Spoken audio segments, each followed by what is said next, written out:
My name is Natalka Cmoc. I'm the current ambassador to Ukraine, and I have the pleasure to be here with Henry King, who had kindly agreed to be interviewed by me. It was a bit of a trick situation because I had jokingly said that I will do the interview with you if I can have the pleasure of interviewing you. And so here we are.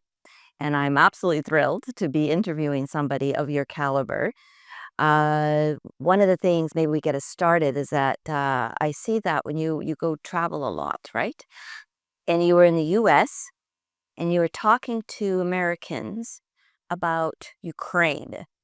Can you tell us a little bit about that? And you should maybe start off with who you are. Yeah, well, I'm a person of a great caliber. I mean, if Ambassador of Canada wants to interview me,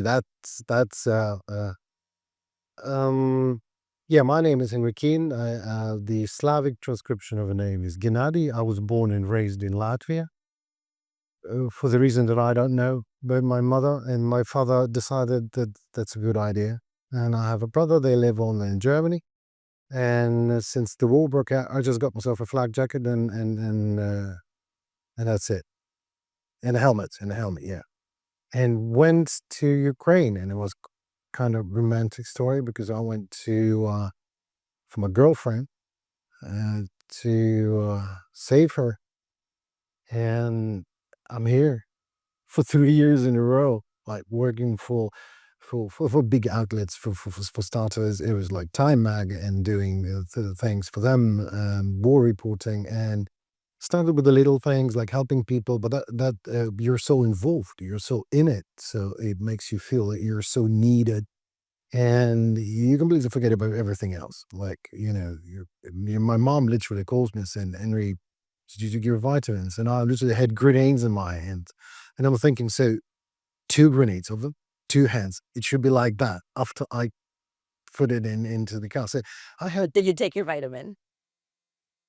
I don't remember. That is a good question. I didn't know. I mean, Asking as a mother myself. yeah, exactly. Right. I can feel that. And I mean, you forget about these things and it makes you feel like you're a person of a different caliber. Exactly. As you said. And this is kind of, that's trick in that. It's interesting also. It is dangerous. But again, my family has roots in Ukraine. In Zaporizhia, Professor Henrietta Mondri, that is now Is that your namesake? no, Henrietta Mondri is my aunt. Yes. She is giving literature in Oxford and Cambridge and in New Zealand. And how cool is that? She comes from Zaporizhia. So when the war started, it was so felt not just unfair, it was unbelievable that Russia bombs, like Moscow bombs Kiev. If somebody would tell me that it would really be happening, I would be observing that, looking at it on the screen of my iPhone, I wouldn't believe that this is real. But I did not know where I was going and what I would have to go through. It was like just a journey to help people, and then it just happened. So then I found myself in Bucha amongst just first journalists in the world. And I was You were the first journalist in the world to be. amongst them, not the first one, but Oh. yeah, they were, but I was there. So friends called me and said, we need a video. And I was working for somebody or not. Were you shocked at what you It saw? was not a shot, it was something like, I mean, there was a pit in the ground full of dead bodies, and their hands were tied behind their backs. And they were women with the disfigured faces because they were shot in the napes. And when you see that, I haven't felt anything at all. It came to me way after that, like in a month or two, and it completely changed me. I've asked you once, do you believe that Russia can change? And then after that, after I've seen Bucha, I don't believe peace. Yeah, it's a tough question because historically, I believe that a country can't change unless they're brought to account, and Russia has never been brought to account for anything. So it's almost permission. I find it's interesting, though, that a Latvian finds himself here in Ukraine, living here now, It's just a twist of and fate. It's just and doing lots of remarkable things. And a lot of non-Ukrainians in your position also have come and are doing remarkable things. And then on the other hand, you have people that don't even understand where Ukraine is. I was hoping you could talk to us a little bit about that experience, because I was watching one of your clips and you're asking people on the streets. I think it was in New York. it was New York. On Really, it was seemed very odd to me. why? People living their lives. There are billions of them. They have their problems. They have life and death questions. They have, I mean, all sorts of problems. I mean, their teeth are aching even. It seems more important than the war somewhere. And we were just the same way. I didn't care about the war. Well, the war was in Africa, where Tutsi were killing Hutus, millions of people. They were throwing, I mean, literally cutting heads and doing crazy things. Unimaginable for us in the West. Like, we wake up in the morning, we have a coffee and everything. No, you just, I mean, it's the war. And when the war is somewhere there, out there, it is a terrible thing. But it's, with every reiteration, it gets a little bit less terrible. So what made you ask the question? Why did you approach people and ask that question? Well, we were filming President Zelensky also, and we were filming at the Staten Island. The president was awarding our wounded soldiers with medals. And when I say wounded, I mean there were people with that. I mean, no hands and no legs. And how can you explain that? So I was asking, do you know anything about Ukraine? Anything about this absurd war of the criminal aggression? No, no. I mean, a couple of people say yes. And somehow they turned out to have some connection to Ukraine, a relative. And I noticed that too. So do you think that Ukrainians are becoming the best ambassadors of their own country when they leave? Because I know there's a lot of tension in Ukraine, or there's starting to be some tension between those who stayed and those who left. But in your experience, do you see that those who left are still supporting Ukraine in positive ways? It goes both ways, of course. Some say that you but look at the Ukrainians. I mean, what kind of cars they drive. I mean, when I asked the question, people been working before them. They got some money, they have some maybe, but they are well off. And then they run away from the war. Does it make the war legal thing, the legit thing, to invade, to rape, to burn, to destroy? And then say, well, they were living good. So, and some are working hard to show that they want to. I mean, what does it mean to be Ukrainian? Mhm. What does it mean to be Jewish or American? It's just a bit of a personality that makes you, um, not just. I mean, you want Ukrainians don't want just to live; they want to thrive. They want. I mean, not just. It's not about survival. It is very important, but we in Ukraine want to have better life, Yes. and this is what we're fighting for and against Yes. Russia's will to destroy it all. So I was thinking specifically of the actors who were interviewed from your play. And so I'd like to hear a little bit, you describe the play, but I just wanted to sort of bring to the point when I was listening to the actors describe their experience in being in that play and why, and the connection to Ukraine. And some of them were Ukrainian. They were describing their own son on the front line, or, why they left. And there was almost, they were almost apologetic about it. And by being in the play, allowed them to express how they're feeling about Ukraine. And I found that very touching. Well, they're actors. Yeah. I mean, they're I there. didn't feel like they were acting in that. I mean, they were living it through. This is why they were what makes them good actors. And but because they're talking about that man whose son is in Zbrojny Sila Ukrainian. He's Russian. Can you imagine that? Like the war split his house and family, and he has friends who say, "You Ukrainian, you are Nazis." Like President Zelensky is Jewish, and Defense Minister Umerov is Muslim. This is a very Nazi thing. Like, yeah, but. It's not about the logic. It's about the thing that just happens. About somebody who wants have you wants to have Ukraine completely destroyed. And when we say, Ukrainians say, this is genocide. And some people say, no, this is not genocide yet. And I mean, when you see a friend or a relative, or God forbid, your child in that pit of in the ground, dead and murdered and raped, that's where the genocide starts for you personally. Yes. And access, answering your question, the access, this play was written specifically for them. For so the Ukrainians, So what's the name of the play, and why did you pick that as the name? right. The name of the main character is Boglia, Yeah. and is Yevgeny Beltukov lived the character through. The play is like, the title of the play is Baudelaire's Passion, and this is Fleur de Mal, the Flowers of Evil. This is not about the poetry at all. This is about life of the poet, and it very hard. But it was very hard to. I was writing it while I was already in Ukraine, so I was doing like war reporting, and it helped me actually to survive all that. Because again, I didn't know where I am. I didn't. I mean, it was like fascinating, and I'm helping people and everything, and I'm on the right side of history. But the more I uh, got attached to it, the more friends, and now we're with my girlfriend living here for 3 years. So I'd like to think of myself as Ukrainian. Is she Ukrainian? Yes, she is. Okay.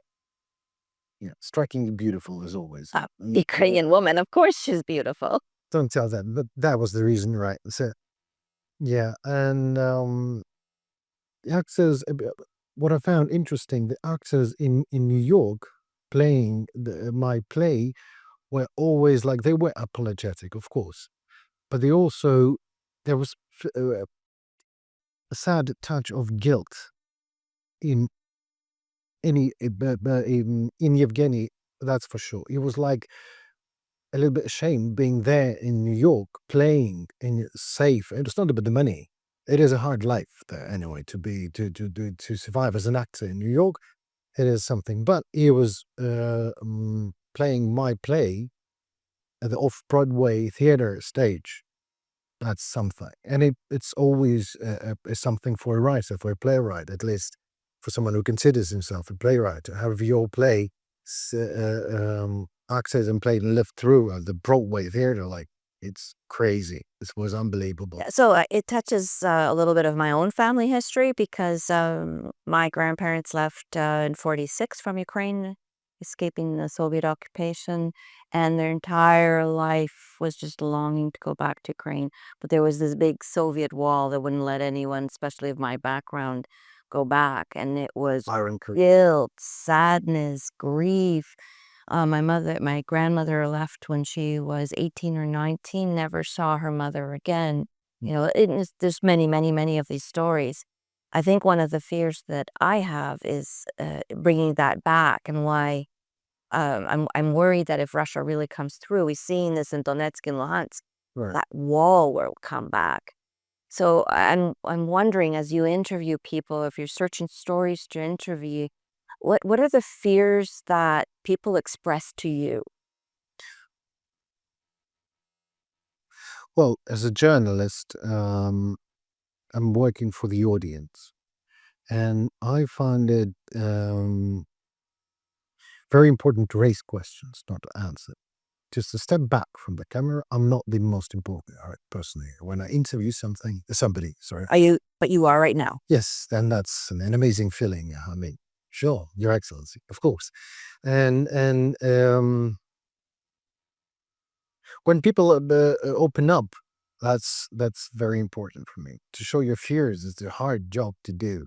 Yes. And there's shame, there's guilt, there's pain, it's impossible to transcend these fears, well, almost impossible. You need to be really empathic. The level of your empathy must be something extraordinary to understand what does it feel like if you're a warrior in Ukraine, you're fighting in the trenches, and you come back home and there's no home. Your family is dead.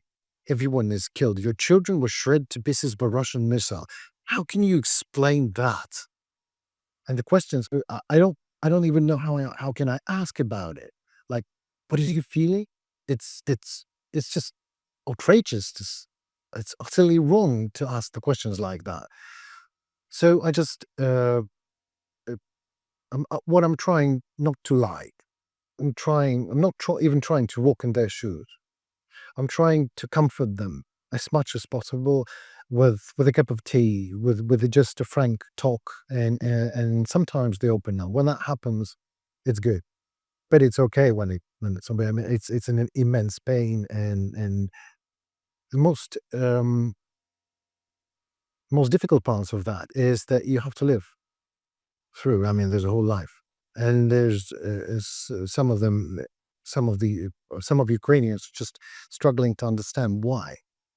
So I have a question for you as a journalist then. So you explained that you understand why people in New York or other cities might not know even where Ukraine is, but your job in part, it's how I imagine it, is to bring more attention to Ukraine and the issues and get people to not just know where Ukraine is, but care about what's happening. How do you do that? What have you found is the most effective way of bringing more attention to Ukraine? Is it the sad, tragic stories, or is it trying to show the resilience and the hope, or a combination? Like, how do you handle this? Well, yeah, of course, a slap in the face is the best thing. Like you show the tragedy and you say this is done, but it works. It is working, but at some point, it can backfire at you because people get tired of that. There is a fatigue. I said it's a normal thing. People trying to distance themselves from that immense tragedy that else is experiencing because they have their own problem. They have their own lives and everything. And so what I do, like in terms of documentaries that I do, I've did that in Antarctica. I'm showing an absolutely beautiful scenery and the research in Antarctica of Ukrainians, of marine biologists and people, the scientists. And I tell their stories, subtly telling what they did. They just left their research and went to the front line, and I followed them. And this is interesting. This is how I try to um, pardon my French, hook the audience. This is how I try to, it must be interesting. The story, Yes. I have to be a storyteller. When you tell the story, people listen to you. And it's very, very simple. If you can tell an interesting story, you can put inside in it, you can, the whole idea of the tragedy of Ukrainian nation. But then go with it and say, look, there is a tragedy. The tragedy is all over. The tragedy is everywhere. I mean, life is quite a tragic thing for some. So I found that to be a very compelling way of telling the story. Like you said, the scientist, and just to Canada had actually provided safety, shelter, scientific opportunities for scientists coming from Ukraine so they could continue their research and their work. Right. So I think that's important to keep Ukrainian professionals working, not just go to the war. But I am seeing, and I'm worried about this personally, that you're seeing a lot of very good professionals, Ukrainian professionals, leave their profession and go to the front. And uh, some people have jokingly said that the best go to the front. Afterwards, are we worried about who survives and will they be able to I'm just being really truthful about what people tell me. Are we worried about are the right people, are they put left behind to carry on, and now will there be enough scientists, will there be enough professors, will there be enough teachers with that same love and care of Ukraine? I don't know. That's tragedy. I mean, I don't. Nobody knows. There is no answer. It's just the war.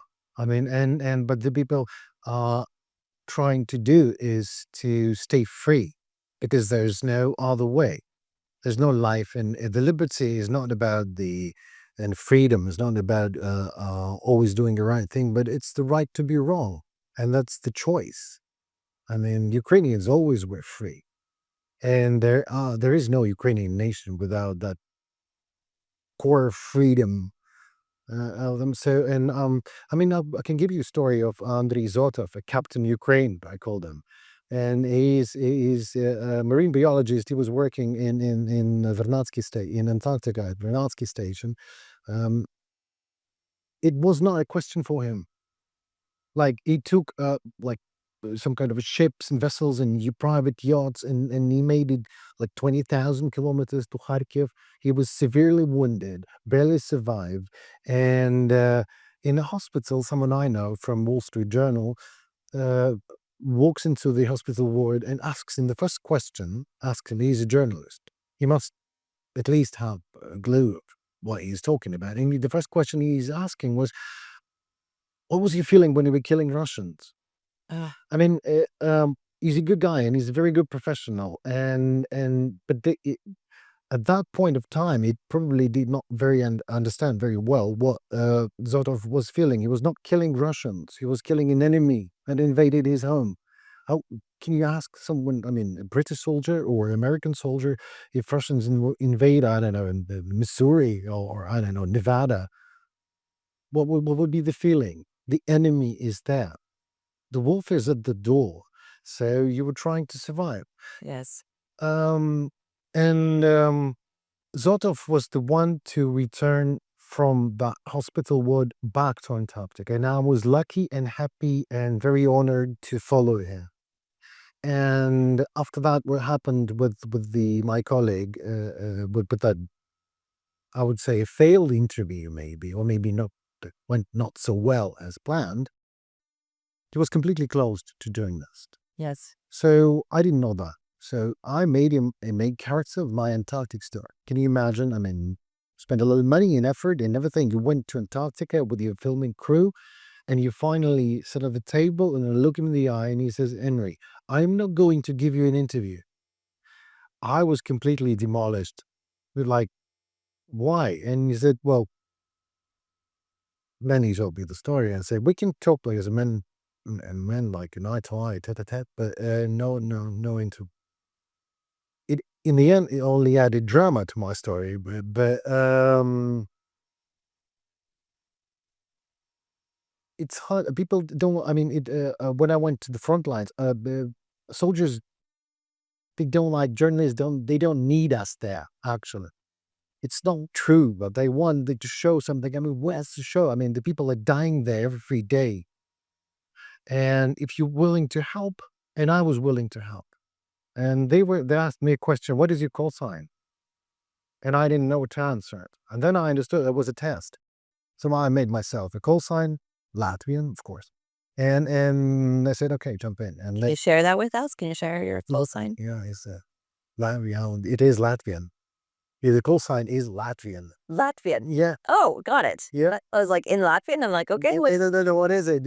No, it's not in Latvian. It was Latvian, that's like who's on second, what's on first, or whatever that. exactly. But Yeah. jokingly, they said, of course, but they took me with them right on the front line. It was like a kilometer to the front line, to Russians. And we were bombed and shelled, and we were bombing and shelling Russians. We were killing each other. It's a war. It's a war. But Yes. when you look how they do it, you just, again, it's a flow, it's a process. Calm and completely, I mean, it's a very special and very secret drone unit. I had to sign a lot of papers to get that, but Mm. the trust that they showed, Yes. it was an unbelievable feeling. And when you said the closer to the front line, the better are the people. Remarks on that. It is true. Young people, yes, they're dying and wounded, but I don't think that they will be ever forgotten. I don't think Ukrainian nation is not back. Yeah. So I asked you to bring books in part because I thought this could talk. I brought this one. So this is Victoria Amelina's book, right? Her poetry, because she is a good example of this as well, right? She is somebody who was an award-winning author, had a young son, could have kept on just writing, came back into Ukraine, left her son overseas, came back into Ukraine and worked for Truth Hounds. and so used her talent for writing to collect evidence and witness and be a witness of the tragedies that you had described. And she was killed by a missile, right? And her son is now being raised by somebody else, not his mother. And so there's cases and cases and cases of this. And some will be remembered because she was already a famous author. Some I hope will be remembered. There's not enough paper in the world to write all the heroic stories that there are. So are we doing enough to bring attention to this, to the people who are there and telling their stories? Define we. Well, I'm thinking of myself as a diplomat, you as a journalist. So I ask this not just to yourself, but to myself as well, because I'm trying to do that, but I'm finding it hard because there's just so much to tell. And I'll be honest, I feel a little bit of what you described before. I'm telling the story, but they're like, right now, sorry, we're focusing on Iran or we're focusing on this. And Right. I'm like, they're happening in parallel. It's not in this or that, right? Me being empathetic to what's happening here doesn't mean I'm not empathetic to other tragedies in the world. We should be paying to all of them because to me, it's not a Ukraine-Russia thing. To me, this is a global issue. This is a global issue that it's about human values, about human securities. It's about, sorry if I sound cliche here, but it's about light versus dark. It's about authoritarianism versus the values that I believe in and freedom of speech and democracy and all of that. I see, and maybe I sound very dramatic, but I feel like we're on a precipice of a bigger trend. Maybe because I'm here and I'm seeing it. This is all I think and breathe and do, especially while alerts are at night. That's what I think about. Um, but are we being effective enough? And I say we, journalists, diplomats, and others who are trying to show points more attention to this. Well, maybe we'll see in the end. But I certainly believe that we're doing something. You are here. You are Canada here, Madam Ambassador. You risk your life. I know it because there were like 2 ballistic missiles obliterated our TV channel. There were 3 Shaheeds that are hitting my home, wind shattering windows. But luckily I'm alive. I'm starting to get used to all that because I'm at war. So what else can I offer? Like my knowledge, being empathic, exactly, and working here together with the Ukrainians. And I like to think about the war like a personal thing. I'm not involved in a big politics or anything. You do the right thing here, help people in small what you can do. And if this is not enough, then I don't have anything else to offer. Well, don't stop. I know, I think the exactly. work you're doing is incredible. That's been part why I wanted to interview you so that the audience has a chance to hear your thoughts and your views more directly. I mean, we understand the stories you pick, but I personally find that you do not have to be here. You are here. You chose to be here, and that's very telling. It's a calling, I believe. I mean, no, I didn't. It wasn't a choice. I called my mom and said, I'm leaving. She said, my mom said, oh, Well, she said, take your vitamins with you. yeah, flag jacket and vitamins. Yeah, that's a necessity. Um, Do you want to pick one of the books you picked? Because I'm really curious about them. Why did you pick them? Terry Pratchett. I love Terry Oh, Pratchett. come on. Even Terry Pratchett loves Terry Pratchett. I mean, you wouldn't say that aloud, but that's for sure. His mockery is absolute, and sense of humor is subtle, and this is why. I mean, this is how you survive like everything. It's as simple as that. Just try it. And yeah, also quite telling. Yes. See, Uh, you know, yes. since I'm in the role, Storytelling was best. tell a story exactly when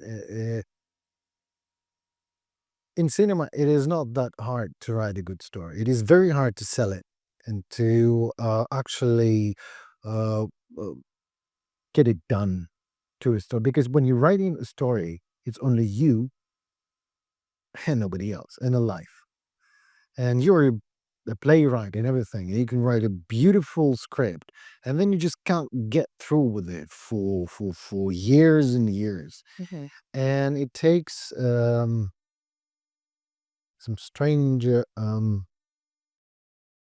coincidence, a chance, partly a pressure from yourself. You have to keep on going. That's Mhm. it. I was at the Black Sea Conference a few weeks ago. An American on one of the panels made a point that seemed so obvious, but it stays with me. She asked the audience in the panel, "Where's Hollywood? Why is Hollywood not here? Why are they not turning this into movies?" And no one had an answer. And it was a question I had in my head. Yeah, why? Why? Yeah, I can give you an answer because Please. because it's business. And the business, I mean, it's not nothing bad. We are that way. We are people, The society is so bad. Well, you're a part of society. Make your part better, then stop with that. And I've been working with Hollywood companies, like with someone who did Sin City, Mhm. and they're great. They put the talent on the second place. First is a discipline. You have to work in the team. And this is a very American thing, way to do things, and it is working. You need a talent, but first things are first. Is money, it's investment, and everything. Then comes your talent. Of course, it's necessary part, but if not, then somebody else can write it, and blah blah blah, and so on. But Hollywood will be here. Okay. Good to know. No, yeah, it's good to know, but it also, I mean, it doesn't matter.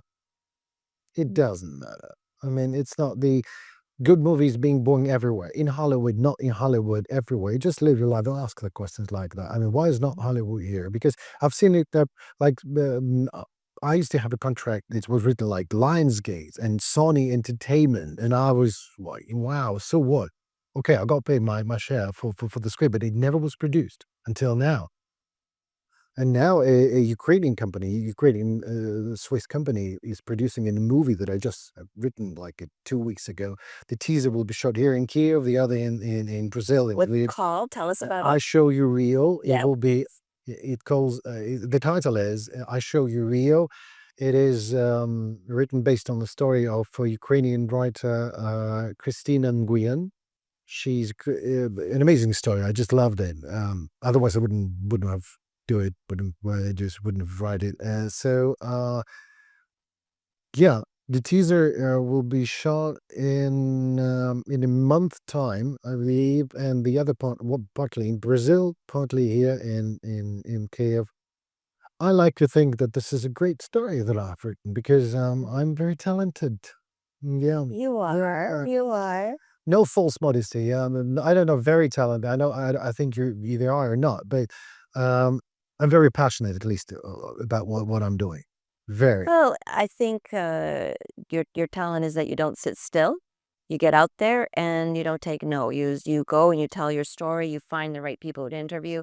So I hat to you because I don't. Talking about that moment that I took you're out of your car, Madam Ambassador. I mean, you were already leaving, and I said, "No, no, please, I want to have a chance of interview." And Yes. you kindly said yes. So, and thank you for this, and thank you for that.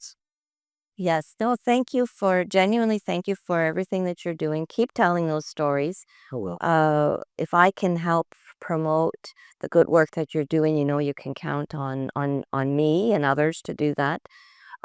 And because I think that we need all of the great people who are here, like yourselves, all the Ukrainians who are here and outside of Ukraine to be supported. And I truly believe Ukraine is going to win. Light is going to win over darkness. Amen to that. Okay. Thank you. Slava Ukraini. Героям слава. Дякую.